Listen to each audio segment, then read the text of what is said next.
நாடாளுமன்ற உறுப்பினருக்கு நிகராக மாடத்தில் அமர வைத்து அழகு பார்க்கிற இந்த நாட்டுடைய 4வது தூண் என்று போற்றப்படுகின்ற நதர்மை பத்திரிகை துறை இதற்கு துணை போய் இருக்கிறது என்று நான் பகிரங்கமாக குற்றம் சாட்டுகிறேன். எப்படி என்று கேட்கலாம். விஜய் இன்று காலை 4 மணிக்கு எழுந்து விட்டார். டவலோடு கழிவறைக்கு சென்று விட்டார். பிரஷோடு வெளியே வந்து விட்டார். இப்போது உள்ளாடைகளை அணிந்து மேலாடையை அணிந்து வெளியிலே வருகிறார். வாகனத்தில் ஏறப்போகிறார். வாகனத்தில் ஏறி கேடுகள் திறக்கப்பட்டன.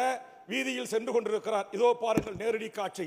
பிரத்யோகமா இது எங்களுக்கு மட்டும் கிடைத்தது என்று பெருமை தட்டிக் கொள்கின்ற இந்த நாட்டுடைய 4வது தூணாக இருக்கிற எனது அருமை தமிழ்நாட்டில் விரவிட்டு எண்ணக்கூடிய ஒரு சில பத்திரிகை ஊடகங்கள் தமிழ்நாட்டு மக்களிடத்தில் மிகப்படுத்தப்பட்ட ஒரு போலி பிம்பத்தை இவர் வந்தால் தேனாரோடும் பாலாரோடும் லஞ்சம் வழியும் அது வழியும் இது வழியும் என்று மிகப்படுத்தப்பட்டு கொண்டு போய் மக்களிடத்தில் சேர்த்ததோடைய விளைவு எப்படியாவது அவரை பார்த்துவிட வேண்டும் என்று ஆர்வத்தோடு வந்த ஒரு கூட்டம் திட்டமிட்டு நிகழ்ச்சியில் தயாரிக்கப்பட்டு அரசு அதிகாரிகளுக்கு காவல்துறை அதிகாரிகளுக்கு அனுப்பப்பட்டு திருவள்ளுவரை ஒட்டி இருக்கிற ஒரு மாவட்டத்திற்கு நீங்கள் வருவதாக பயணித்த திட்டம் ஏன் கரூருக்கும் நாமக்கலுக்கும் மாற்றப்பட்டது என்பதற்கு விடை இருக்கிறதா?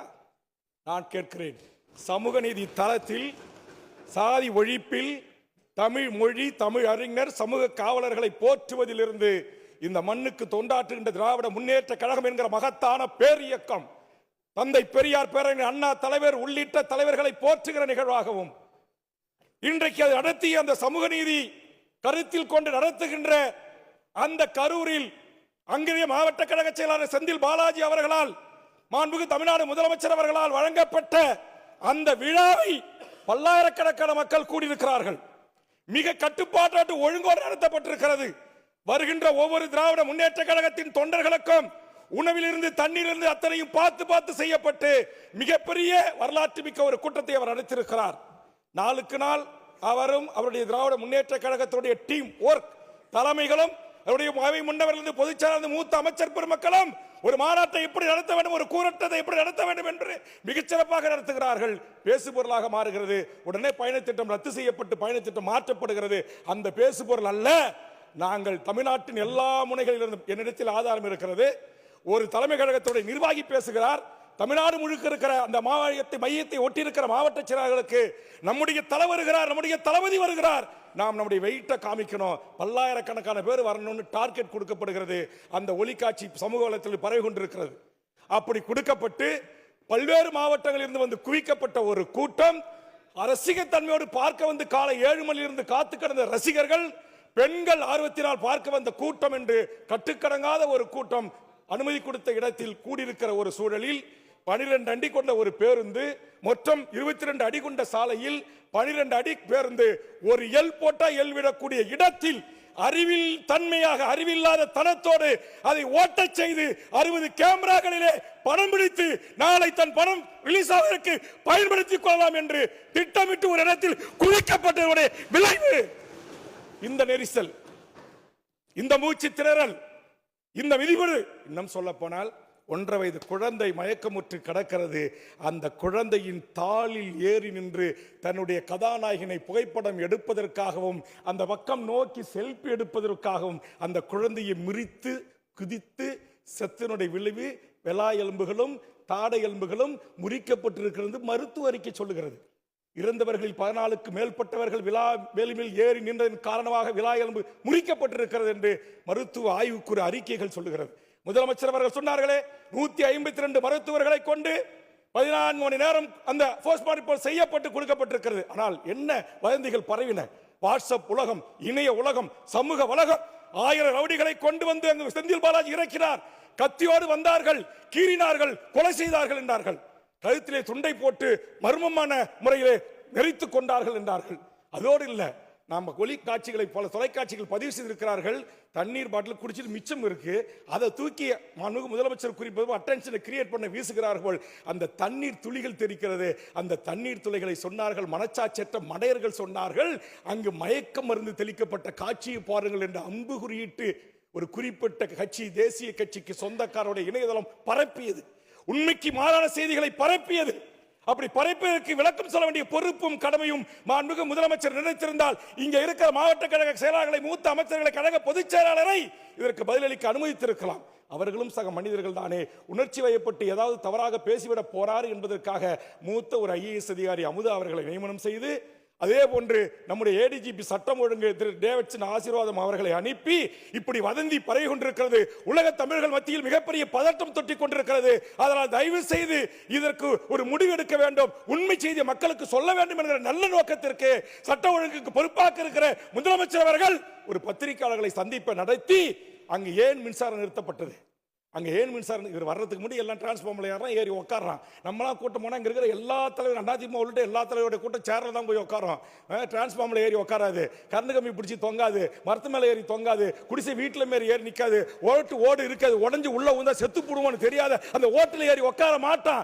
அப்படி உட்கார்ற ஒரு ரசிகத்தன்மை உள்ள ஒரு மடையர் கூட்டத்திற்கு தலைவராக இருக்க வேண்டியவர்கள் இருந்தவர்கள் பொறுப்பேற்க வேண்டிய படுகொலை இது. ஆனால் என்ன சொல்லப்பட்டது? அரசியல் காரணங்களுக்காக முழுக்க முழுக்க திட்டமிட்ட படுகொலை, முழுக்க முழுக்க ஒரு நபரை, தனி மனிதரை குறிவைத்து.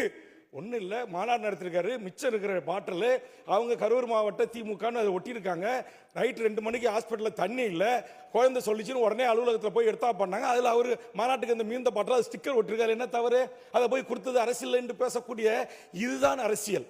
எவ்வளவு வேதனையாக இருக்கிறது. ஒரு பள்ளிக்கல்வித்துறை அமைச்சர் 10 குழந்தைகள் செத்து கிடக்கிறது, அதை பார்த்து விட்டு அந்த குழந்தைகளை எல்லாம் பார்த்த யூனிஃபார்மோட போர்த்த அந்த அமைச்சர் சக அமைச்சரிடத்திலே சொல்லி, முன்னாள் அமைச்சரிடத்திலே மாவட்ட கழக செயலாளரே சொல்லி கதறி கண் கலங்குகிறார்.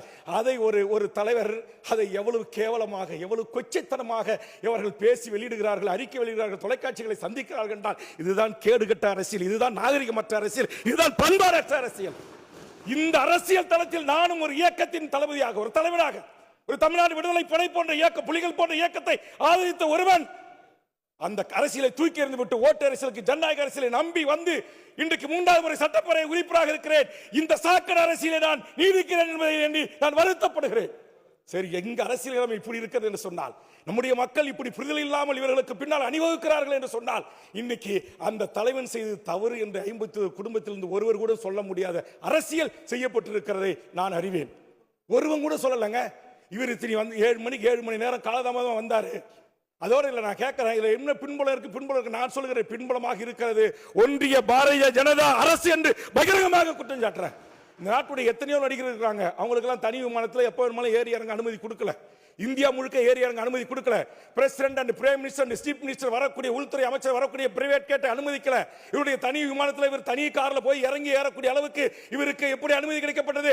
இதுவரையில் இவர் மத்திய அரசுடைய ஒய்பிரிவு பாதுகாப்பு கேட்டு மனு அளிக்கவில்லை என்று சொல்கிறார்கள். இதற்கு இன்னும் உண்மை வெளிவரவில்லை. விக்கிரவாண்டியில் நான் சென்னையிலிருந்து கூட்டம் முடிச்சுட்டு ஏன் ஒரு விக்கிரவாண்டி தாண்டி பண்டூட்டிக்கு போக முடியல. 24 மணி நேரம் டிராபிக் கூடிய அளவுக்கு மாநாட்டில் பாதுகாப்பு கொடுக்குறீங்க. அவ்வளவு பெரிய கூட்டம் கூடுது. அங்க 461 பேர் மயக்கம் போட்டு விழுந்திருக்கிறான், 8 பேர் விபத்தில் செத்து இருக்கிறான், 5 பேர் மதுரை மாநாட்டில் செத்து இருக்கிறான். இப்படி தொடர் படுகொலையாகின்ற ஒருவருக்கு நம்முடைய அரசும் காவல்துறையும் அன்றைக்கே கடிவளம் போட்டிருந்தால் 40 உயிர்கள் பலி இருக்காது. ஆனா நம்ம முதலமைச்சர் ஜனநாயகம், ஐயோ ஒரு நடிகராக இருக்கிறாரு, நம்ம அவரை தடை போட்டோம்னா, கொஞ்சம் ரெஸ்ட்ரிக்ஷன் அதிகமாக போட்டோம்னா அது வேறு விதமான வேலை வந்துவிடக்கூடாது, பேசுபொருளுக்கு நம்ம ஆளாகி விடக்கூடாது என்ற உங்களுடைய மிக மிக மிக மிக அதிகமான பெருந்தன்மை, மிக மிக அதிகமான ஜனநாயக மாண்புகள் தான் மாண்புகு தமிழ்நாடு முதலமைச்சர் அவர்களே. நள்ளிரவில் தூங்காமல் நீங்கள் பறந்தோடி சென்று இந்த மக்களுக்கு உதவியதை கூட ஏதோ சதி நடந்து வச்சது. முதலமைச்சர் போய் விறுவிறு 41 உடல்களை உடலாய்க்கூறி பண்ணி உடனே ஒப்படைக்கிறார் என்று சொல்ல அறிவிலித்தனமாக சொல்கிறார். நம்முடைய மக்கள் நல்வாழ்வுத்துறை அமைச்சர் சொன்னார், எப்படி 236 உடல்கள் 14 மணி நேரத்திற்கு முன்பாகவே உடல் பரிசோதனை செய்யப்பட்டதோ அப்படிதான் கிட்டத்தட்ட தமிழ்நாடு முழுக்க அந்த கரூர் மாவட்டத்தை மையமாக இருக்கிற அனைத்து மருத்துவக் கல்லூரி டீன், 3 டீன், நூற்றுக்கணக்கான மருத்துவர்களை கொண்டு டீம் அமைக்கப்பட்டு 24 உடற்கூறு ஆய்வு மருத்துவர்களை கொண்டு இன்னைக்கு அமைக்கப்பட்டு இன்னைக்கு போஸ்ட்மார்ட்டம் பண்ணி கொடுத்தாங்க. அப்பயே போராட்டம் நடக்குது. 1.5 மணி நேரம் எடுத்துக்கிறீங்க போஸ்ட்மார்ட்டம் பண்றதுக்கு, இது எந்த விதத்தில் நியாயம் என்று நூற்றுக்கணக்கான மக்கள் போராட்டம் பண்ணிக்கிட்டு இருக்காங்க. அந்த காட்சியும் பத்திரிகையில் வந்திருக்கிறது. இது எல்லாவற்ற கொடுமைன்னு கோயிலுக்கு போன கதையா, இதுல ஒரு நீதி கிடைச்சிடாதான்னு சொல்லி மாண்புமிகு முதலமைச்சர் அவர்கள் எந்த சாதி மத சார்பு இல்லாத அஸ்ரா கார்க் என்ற சிபிஐயில் அனுபவம் பெற்ற பணி பெற்று தமிழ்நாட்டுக்குள்ள பணி செய்யக்கூடிய ஒரு ஐஜி லெவல் ஆபீசரையும் நம்மளா சொன்னோம் முதலமைச்சரை நியமிச்சாரு. சென்னை உயர்நீதிமன்றம் நியமிச்சது.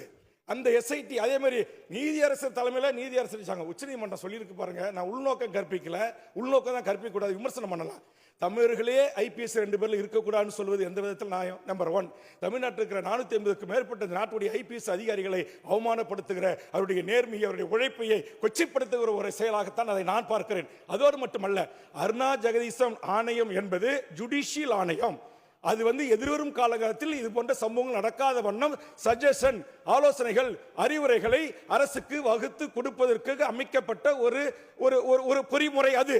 ஆனா சிபிஐ விசாரணை என்பது முழுக்க சிபிஐ கிரிமினல் சார்ந்த, இந்த குற்றவாளிகள் இத்தனை பேர் செத்திருக்கிறார்கள், இதில் ஏதாவது வன்முறை வந்திருக்கிறதா, அவர்கள் குற்றம் சாட்டுவது போல் வேறு யாராவது சமூக விரோதிகள் ஊடுருவி இருக்கிறார்களா என்பதையெல்லாம் ஆய்வு செய்வது. ஆனால் உச்சநீதிமன்றம் இதை கூட கருத்தில் எடுத்துக் கொள்ளாமல் இன்றைக்கு நீங்க தமிழ்நாட்டை சேர்ந்த தமிழ் ஐபிஎஸ் அதிகாரிகள் இருக்கக்கூடாது, அதே மாதிரி நீங்க எஸ்ஐடிக்கு நாங்க தடை பண்றோம், நீதி ஆணையத்தையும் நாங்க தடை பண்றோம் என்று சொன்னால் இது ஏற்றுக்கொள்ள முடியாது. இந்த 7 கோடி மக்களால் தேர்ந்தெடுக்கப்படுகின்ற இந்த சட்டமன்றம் கூடி நம்முடைய மாண்பு முதலமைச்சரையும் இந்த அமைச்சரையும் தேர்ந்தெடுத்திருக்கிறது.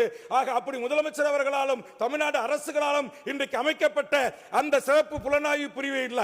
நான் சொல்றது நம்முடைய அருணா ஜெகதீசன் என்கிற அதிலிமார்க்கு முதலமைச்சர் எவ்வளவு கரெக்டா கூர்ந்து கவனித்து நியமிச்சிருக்கார்.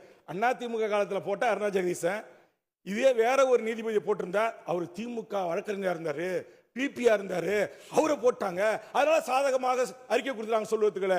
இதே மாதிரி ஒரு இறப்பு தூத்துக்குடியில் அங்க இறந்த போது நான் தொலைக்காட்சியில் தான் பார்த்து தெரிந்து கொண்டேன் என்று சொன்ன நம்முடைய முன்னாள் முதலமைச்சர் எடப்பாடியார் அவர்கள், ஆனா நம்ம முதலமைச்சர் அப்படி சொல்லல, உடனடியாக அதுக்கு நியமிச்ச அதே அம்மையாரை நியமிச்சு, நீங்க இப்படி அவர் மேல நம்பிக்கை வச்சீங்களோ அதே நம்பிக்கை நானும் அவங்க மேல வைக்கிறேன், நீங்க போய் விசாரிச்சுட்டு வாங்கன்னு சொன்னாங்க. மறுநாள் போனாங்க, விசாரணை தொடர்ந்திருக்கு. ஆனா உச்சநீதிமன்றம் அதையும் தடை செய்திருக்கிறது. இது முழுக்க சட்டத்திற்கு விரோதமான ஒரு உச்சநீதிமன்றத்துடைய தீர்ப்புக்கு நான் உள்நோக்கம் கற்பிக்கலை. ஆனால் சட்டத்திற்கு இந்த 7 கோடி மக்களால் தேர்ந்தெடுக்கப்பட்ட இந்த அவையை அவமதிக்கின்ற ஒரு நடவடிக்கையாக நான் பார்க்கிறேன். மாண்புமிகு தமிழ்நாடு முதலமைச்சர் அவர்கள் கண்டிப்பாக நீங்கள் அதை சமன் செய்து அந்த ஆணையம் நீடிப்பதற்கு தேவையான நடவடிக்கைகளை எடுக்க வேண்டும் என்ற நேரத்தில் நான் கேட்டுக்கொண்டு, எத்தனையோ விடயங்கள் என்னிடத்தில் இருக்கிறது. ஆக என்னை பொறுத்தவரையில் இந்த சமூகத்திற்கு திரும்பியும் கிள்ளி போடாத அரிதாரம் பூசிய நடிகர்களை நடிகராக பார்க்கக்கூடிய மனப்பான்மை என் தமிழ் சமூகத்துக்கு வர வேண்டும். நம்ம பல்லாயிரக்கணக்கில் போய் நின்று அங்க அவரை பார்க்க போய் நம்ம மீதி போட்டு அதிப்பட்டு தண்ணி இல்லாம நம்ம மயக்கம் போட்டு விழுந்து செத்த பிறகு இன்றைக்கு அரசை குறை சொல்வது, காவல்துறையை குறை சொல்வது. இன்னொரு ஆதாரம் என்கிட்ட இருக்கு. புஷி ஆனந்த் அவர்கள் அந்த மாவட்ட காவல்துறை கண்காணிப்பாளரிடத்திலே, இந்த இடத்தை நான் பெற்றுக்கொள்வதிலே மகிழ்ச்சி அடைகிறேன், நான் உங்களுக்கு எந்தவித தொந்தரவும் இல்லாமல் இந்த இடத்திலே கூட்டத்தை நடத்தி கொள்வேன், எங்கள் நிர்வாகிகளுக்கு சொல்லிவிட்டேன், 10,000 பேர் தான் வருவார்கள், இந்த இடம் எங்களுக்கு போதும் என்று அவர் மாவட்ட காவல்துறை கண்காணிப்பாளரோடு அந்த ரூட் மேப்பை வைத்துக்கொண்டு தன் சக நிர்வாகிகளோடு டிஸ்கஸ் பண்ண வீடியோ வெளியே வந்திருக்கிறது. ஆக இவ்வளவு ஆதாரங்கள் இருக்கின்ற போது முழு பூசணிக்காயை சோற்றில் மறைப்பது போல் இவ்வளவு 31 ட்ரோன் கேமராக்கள் இருக்கிறது, இத்தனை தொலைக்காட்சிகள் நேரடி ஒளிபரப்பு செய்திருக்கிறது, எல்லார் கண்ணிலையும் மண்ணை தூவி விட்டு ஒரு அரசியல் கட்சியின் மீது, ஒரு அரசின் மீது, ஒரு தனிப்பட்ட ஒரு திமுகவின் மாவட்ட செயலாளர் மீது குற்றம் சொல்லி தப்பித்துக் கொள்கிற எவராக இருந்தாலும் சட்டத்தில் முன்னிறுத்தி தண்டிக்கப்படுவதற்கு மாண்புமிகு முதலமைச்சர் அவர்களே நீங்கள் சரியான நடவடிக்கை எடுக்க வேண்டும் என்ற அவையின் கவனத்தை நான் ஈர்த்து, மாண்புமிகு முதலமைச்சர் அவர்களே, விபத்து ஏற்படும் போது பாவம் செத்து போனா 2 லட்சம் கொடுக்குறீங்க, விஜய் ரசிகர் செத்தாலும் பரவாயில்ல, பொதுமக்கள் செத்தாலும் பரவாயில்ல, அந்த கூட்டத்துக்கு போனவரை கூட அதுல செத்து போனது உயிர் என்று கருதி 10 லட்சம் ரூபாய் வழங்குறீங்களே, அதற்கும் இந்த நேரத்தில் நன்றி சொல்லி இதற்கு ஒரு முறைமைப்படுத்துங்க. நாட்டுடைய தினமணி, நம்முடைய இந்து பத்திரிகை உள்ளிட்ட தமிழ்நாட்டுடைய அத்தனை பத்திரிகை ஆசைகளும், இன்னும் சொல்ல போனால் முதலமைச்சரையும் துணை முதலமைச்சரையும் முதலமைச்சர் குடும்பத்தையும் கூட விமர்சனம் செய்கின்ற நாட்டுடைய மூத்த பத்திரிகையாளர் உட்பட 99.9% திரு ரவிசங்கரில் தொடங்கி திரு மூத்த பத்திரிகையாளர் மணியில் இருந்து அனைத்து பத்திரிகையாளர்களும் இதற்கு முழு பொறுப்பு விஜயும் அந்த தாவாக என்கிற அரசியல் கட்சியும் என்று ஆணித்தரமாக வாதாடி இருக்கிறார்கள். தலையங்கள் எழுதப்பட்டிருக்கிறது. இந்த அவையில் உள்நோக்கம் கற்பிக்காமல் அந்த உச்சநீதிமன்றத்துடைய தீர்ப்புகளையும் விமர்சனம் செய்கிற உரிமை நாடாளுமன்றத்திற்கும் சட்டமன்றத்திற்கும் இந்திய அரசியல் அமைப்பு புரட்சியாளர் அம்பேத்கர் உருவாக்கப்பட்ட சட்டம் வழங்கியிருக்கிறது. ஆதலால் அவர்களும் வானத்திலிருந்து குதித்தவர்கள் அல்ல, அவர்களும் மனிதர்கள் தான். அவர்களும் வேறு விதமான ஆசா பாசங்களுக்கும் சித்தாந்தங்களுக்கும் துணை போய் இருக்கிறார்கள். இந்த வழக்கில் இன்றைக்கு மதச்சார்பற்ற உருவாக்குறோம், இன்னைக்கு பாசிசமா என்று கேட்டவர் இன்றைக்கு RSS உடைய சங்கி கும்பல்களின் ஆலோசகர் தலைவர்கள் தான் அவர்களுக்காக உச்சநீதிமன்றத்தில் வாதாடி இருக்கிறார்கள். அதிலே கூட இறந்து போன இருவருடைய குடும்பத்தின் சார்பாக உச்சநீதிமன்றத்தில் காணொலி காட்சியின் மூலமாக இந்த வழக்கை நாங்கள் தொடுக்கவில்லை என்ற போது சிபிஐ உத்தரவிட்டிருக்கிறது என்று சொன்னால், யாருடைய பிடியை கையில் வைத்துக் கொண்டு, யாருடைய குடிமையை கையில் வைத்துக் கொண்டு இந்த தேர்தல் அரசியல் களத்தில், இந்த ஆட்சி அதிகார களத்தில் இருந்து திராவிட முன்னேற்ற கழகத்தை தூக்கி எறியலாம். ஆனால் இந்த இயக்கம் ஒன்னையும் பார்க்கும், உங்கள் ஒப்பனையும் பார்க்கும் என்கிற வரலாற்று பின்புலம் கொண்ட இயக்கம்.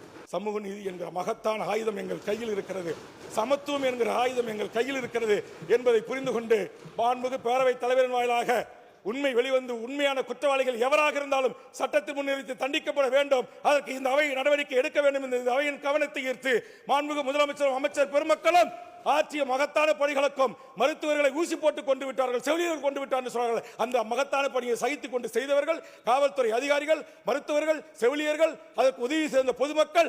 ஆம்புலன்ஸ் நீங்க கொடி கட்டிக்கிட்டு வச்சிருக்கிற 5 ஆம்புலன்ஸ், அந்த ஆம்புலன்ஸ் தான் தூக்கிட்டு போறான். நீங்க பேசிக்கிட்டே இருக்கிறீங்க, அப்படியே தலை தொங்கி 2 பேரும் தூக்கிட்டு போறாங்க. ஒரு குழந்தை அப்படியே இங்க செத்து கிடக்குது, உயிர் போச்சு.